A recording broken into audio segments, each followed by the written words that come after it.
राधे राधे। जय श्री कृष्णा।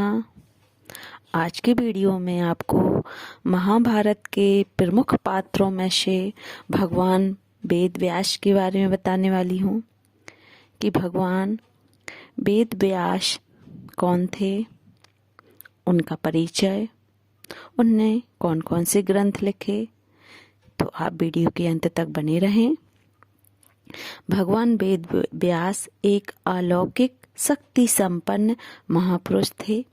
इनके पिता का नाम महर्षि पाराशर और माता का नाम सत्यवती था। इनका जन्म एक द्वीप के अंदर हुआ था और वर्ण श्याम था, अतः इनका एक नाम कृष्ण द्वैपायन भी है। वेदों का विस्तार करने के कारण ये वेद व्यास तथा बाद्री वन में निवास करने के कारण बादरायण भी कहे जाते हैं। इन्होंने वेदों के विस्तार के साथ साथ महाभारत, 18 महापुराणों तथा ब्रह्म सूत्रों का भी प्रणयन किया है।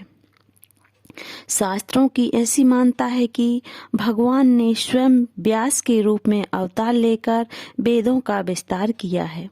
अतः व्यास जी की गणना भगवान के 24 अवतारों में की जाती है। व्यास स्मृति के नाम से इनके द्वारा प्रणीत एक स्मृति ग्रंथ भी है। भारतीय वाद्यमय एवं हिंदू संस्कृति व्यास जी की ऋणी है।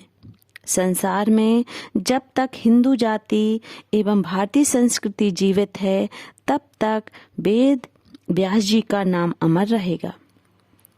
महर्षि व्यास जी त्रिकालदर्शी थे।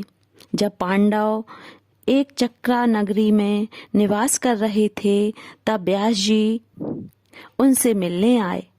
उन्होंने पांडवों को द्रौपदी के पूर्व जन्म का वृत्तांत सुनाकर कहा कि यह कन्या विधाता के द्वारा तुम ही लोगों के लिए बनाई गई है, अतः तुम लोगों को द्रौपदी स्वयंवर में सम्मिलित होने के लिए अब पांचाली नगरी की ओर जाना चाहिए। महाराज ध्रुपद को भी इन्होंने द्रौपदी के पूर्व जन्म की बात बताकर उन्हें द्रौपदी का 5 पांडवों से विवाह करने की प्रेरणा दी थी। महाराज युधिष्ठिर के सूर्य यज्ञ के अवसर पर व्यास जी अपने शिष्यों के साथ इंद्रप्रस्थ पधारे। वहां इन्होंने युधिष्ठिर को बताया कि आज से 13 वर्ष तक क्षत्रियों का महासंहार होगा। उसमें दुर्योधन के विनाश में तुम ही निमित्त बनोगे। पांडवों के वनवास काल में भी जब दुर्योधन दुशासन तथा शकुनि की सलाह से उन्हें मार डालने की योजना बना रहा था, तब व्यास जी अपनी दिव्य दृष्टि से उसे जान लिया। उन्होंने तत्काल पहुंचकर कौरवों के इस दुष्कृत्य से निवृत्त किया। उन्होंने धृतराष्ट्र को समझाते हुए कहा, तुमने जुए में पांडवों का सर्वस्व छीन कर और उन्हें वन भेजकर अच्छा नहीं किया। दुरात्मा दुर्योधन पांडवों को मार डालना चाहता था।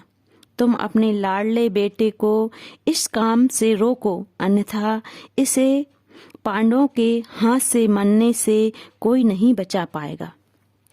भगवान व्यास जी संजय को दिव्य दृष्टि प्रदान की, जिससे युद्ध दर्शन के साथ उनमें भगवान के विश्व रूप एवं दिव्य चतुर्भुज रूप के दर्शन करने की भी योग्यता आ गई। उन्होंने कुरुक्षेत्र की युद्ध भूमि में भगवान श्री कृष्ण के मुखारविंद से श्रीमद् भागवत गीता का श्रवण किया, जिसे अर्जुन के अतिरिक्त और कोई नहीं सुन पाया। एक बार जब धृतराष्ट्र वन में रहते थे, तब महाराज युधिष्ठिर अपने परिवार सहित उनसे मिलने गए। व्यास जी भी वहां आए। धृतराष्ट्र ने उनसे जानना चाहा कि महाभारत की युद्ध में मारे गए वीरों की क्या गति हुई है।